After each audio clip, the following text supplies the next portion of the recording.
Welcome back, SethBling here, and I'm back on the MindCrack server. I've been live streaming and digging for the last 2 or 3 hours, and digging this giant hole and placing a bunch of signs and ice. I am building a squid farm. I'm trying to, at least. I hope it works.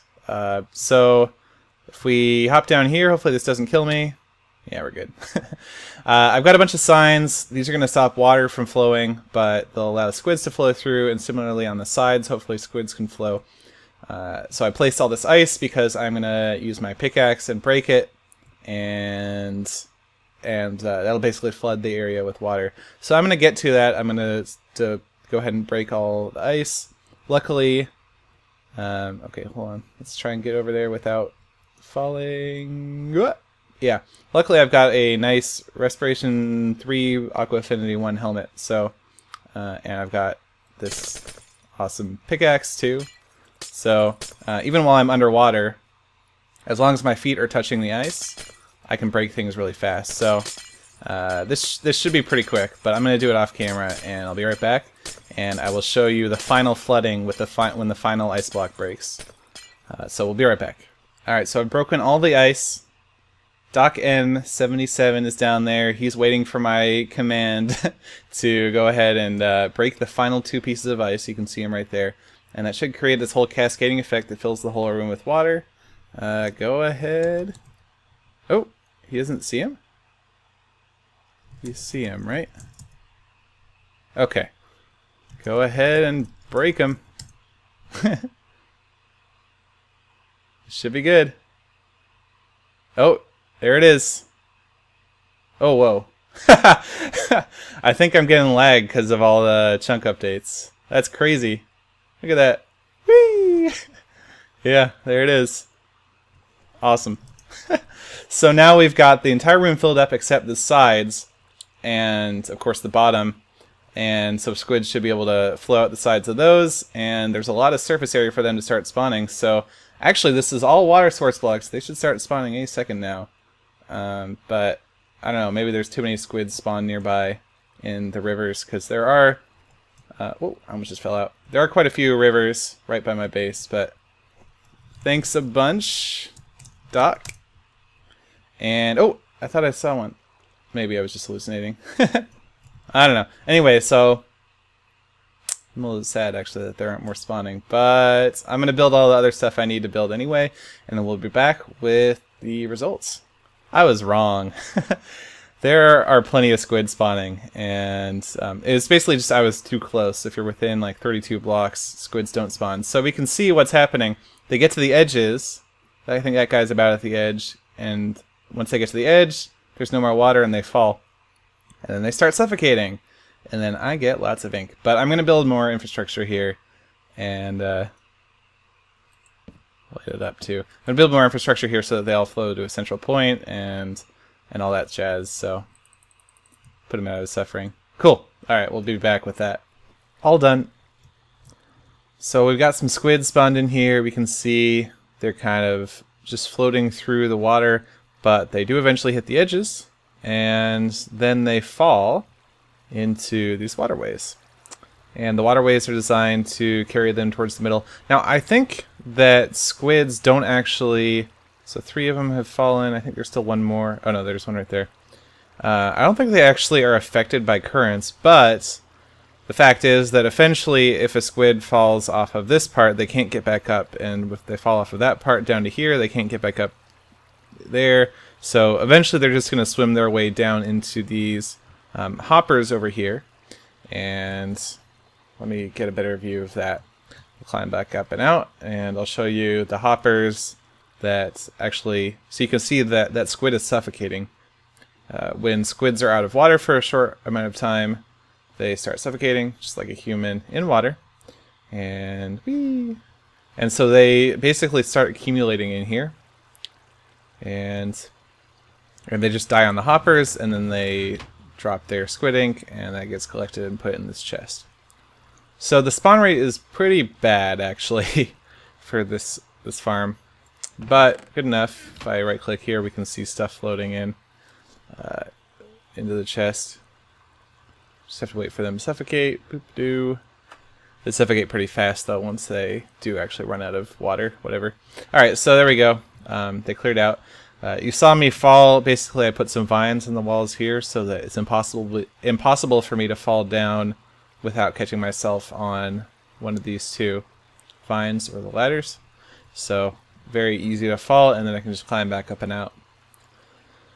So yeah, the waterways, not only do okay, so if the squids ignore the waterways, you might ask, why do I even have the waterways there at all? And the answer is, sometimes squids fall out from high enough up in here that they actually fall down and take fall damage and die. So sometimes they fall and their items just drop. So the waterways, not only do they allow the squids to swim towards the middle, but they also will carry the items in towards the hoppers. So whether they die from fall damage or whether they live, I will actually be able to collect their squid ink. So it works pretty well. I do have a lot of rivers around here. You can see over here there's quite a bit of river space where the squids can spawn. More over there, more over here. There's quite a lot. So that's going to contribute towards the mob cap a lot.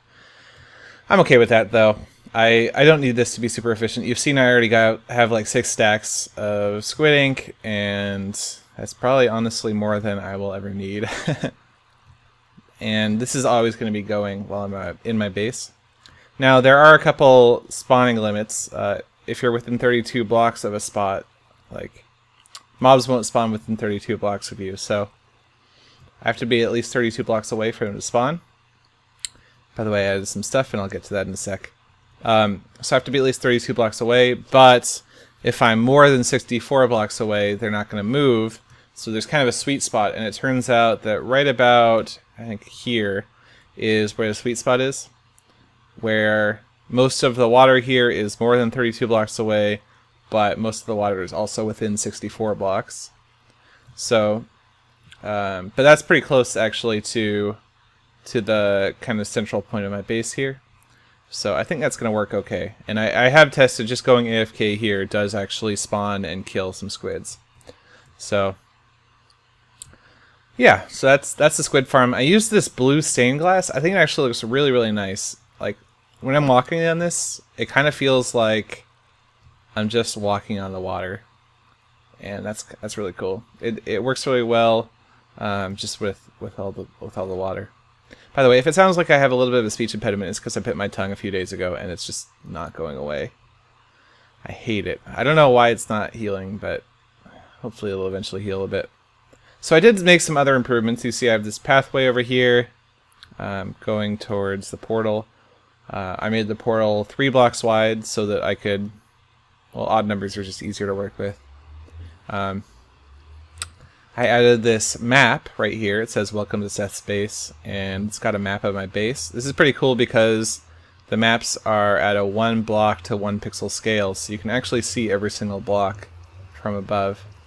You can see the entire Great Wall of SethBling going around and everything. Very nice.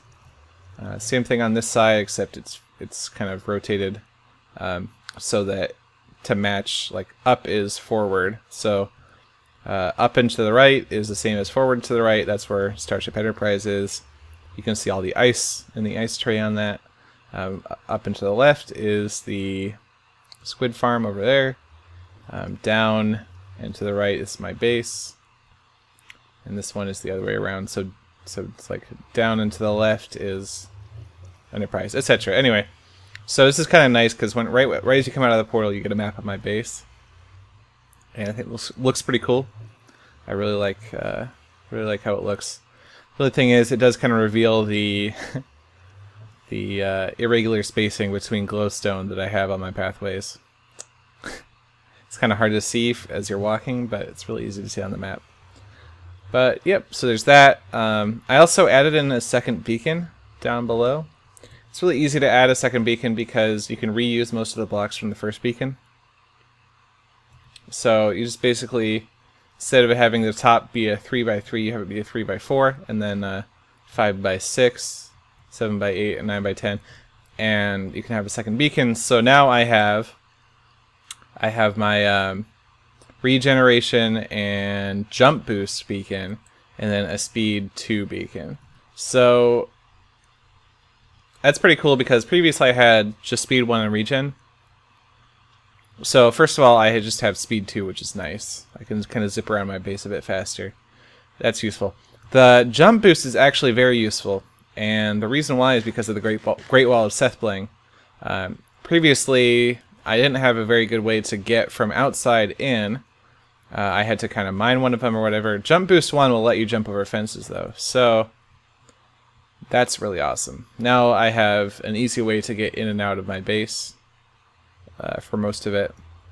If I go too far north or whatever, it'll be too far away from the beacon to jump in, but it goes pretty far. So like over here, I think I can still access it and jump out and stuff. So it's all good. And so yeah, just some slight improvements to my base, and I'm enjoying them. I don't know, man. I really like looking at this thing. You can see all the colors of the wool now too, with the improvements they made to the map, color palette, and everything. Very cool. So there we go. But the main point is finish the squid farm. It makes me happy. No squid spawned. That's okay. We're still getting some ink. All right, moving on. Well, I've removed the grand opening sign and the beacons. It's time to clear out the sheep. So let me come up here. I've prepared some things to help me with this a little bit. And okay, there's so many sheep, and it's killing my frame rate, and that's no good. All right, well, here we go. I've got some instant damage 2 potions. I grabbed them from EthoCorp, upgraded them to level 2 because they were at level 1. This one's for you, Milby. Takes 2 of them, I guess. Wow.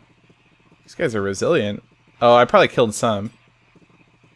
Oh, yeah, there's definitely some dying with each shot. I'll probably have to clean up some of them at the end. Okay, let's, wow, this is going to take more potions than I thought. I'll probably just clean up the rest manually with my sword. I was really hoping that they would all just die. Well, it is a lot less dense. You saw them bouncing around a lot more. So I'm gonna have to kill the rest manually with my sword. I'm getting lots of levels too. All right, well I'm gonna do this and we'll be back. All right, sheep genocide complete, and I've taken the wool and filled it up. I think it looks half decent. I like the sheep more. I think it adds a little bit more character, but this is definitely more friendly to the server resource-wise. So, as for what I've sold recently, or I don't think I've really sold anything, but I did manage to purchase a bunch of iron. I'm pretty sure Doc sold me 9 stacks. I'm not sure whether he got them from his iron farm or from mining. Probably from his iron farm, but that's fine. I don't mind. So we've got 9 more stacks of iron. That's another block. So that's pretty cool. I think I have enough. I think at this point I have enough iron for like almost 3 fully powered beacons, which I don't even know what I'm going to do with them. At this point I just have a ton of resources and I don't even know what I'm going to do with them, but it's really nice to have the resources so that when I do figure out something I want to do, I can just go for it. So cool, that's what I've done with this. No more grand opening or anything, just a normal shop. Well, more or less. It's still a gumball machine. Yeah. Well, it happened. I got my first death. Yeah, like they're talking about, the counter here doesn't show deaths anymore, so that's good. But I do have a problem. I'm not that worried about it. People die all the time. And frankly, it's a little bit relieving that I don't have to worry about my deaths anymore.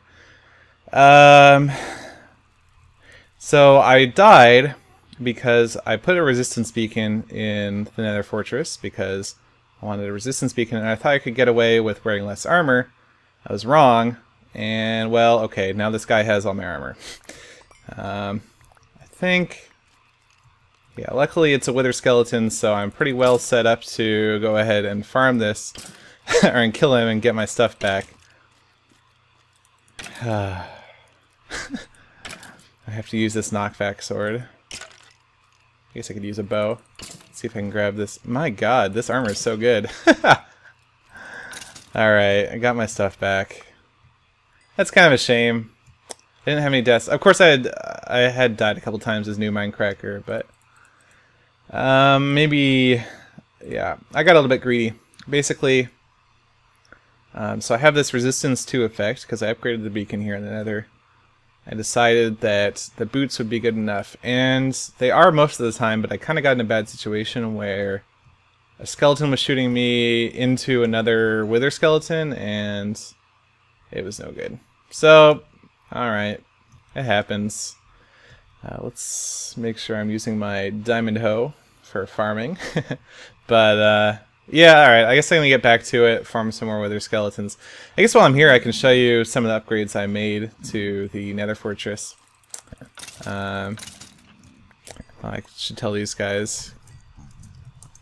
I got my stuff back. I don't want them worrying about me. I expanded it out a bit, so it's even bigger. Having more air space next to these fortress pathways is definitely helping the spawn rate a lot. So that's cool, except a lot of zombie pigmen spawn as well. But I will show you, I did make an upgrade here actually quite a while ago. It's in zombie pigmen panic room. And it's a very simple contraption. I'm going to go ahead and just kill a zombie pigman. I'm really tempting fate here, aren't I? Okay, so we've got some zombie pigmen chasing me. The idea is I just walk into this corner and this piston raises. Now the zombie pigmen can't get to me. So I could swing my sword at these guys and that would kill them. But if there's other zombie pigmen around here, I don't necessarily want to anger them. So I just look up, click the lever, and... oh! Nope, nope, nope, nope, nope, nope, nope. Okay. Shouldn't have hopped off this this pressure plate. Okay, let's try that again. Ah! Oh, what the heck? Okay, I guess I was too close to the... This is just not my day. I was too close to the piston, and if you're too close to the piston here, they can hit you. If you're back against the wall, they can't. But I guess I didn't do it right. Alright, I'm gonna find... Okay, well there's a blaze and some other guys here. Might as well kill these guys, see if I can get another skull. No. Okay, that's fine. Don't get hit. Alright, there's a zombie. Alright, I'm gonna go find this other cluster of zombie pigmen over here. Of course blazes spawn, right? I don't think these guys are angry at me yet. Yeah, the strength 2 really, or the strength a lot combined with sharpness 5. Okay, so I'm gonna go ahead and attack this one. The other guy will get angry at me. Okay, you'll have to use your imagination. Imagine there's a huge pack. Well, anyway, you'll get the idea. So I come in here and I back up all the way against the wall, make sure the zombie pigman can't hit me.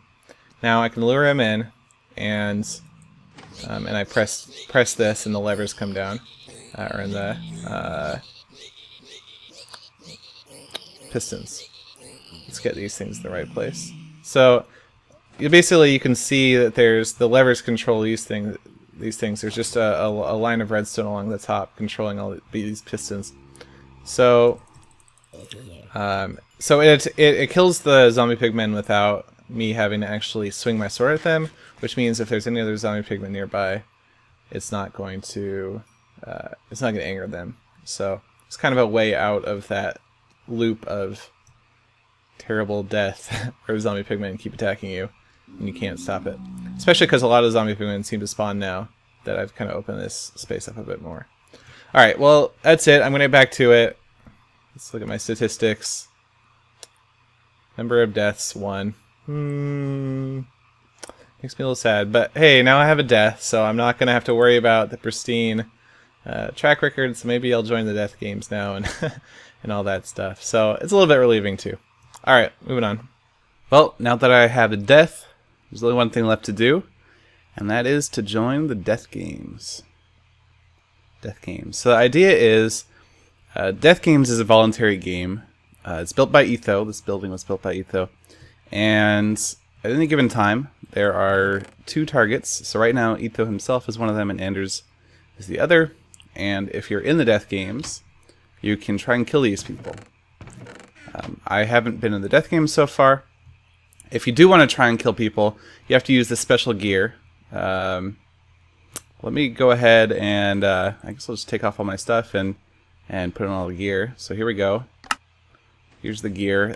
There's Helmet of Justice, Protection 2, Armor of Justice, Protection 2, Pants of Justice, and Boots of Justice. You get the Sword of Justice, which is an iron sword with sharpness 2.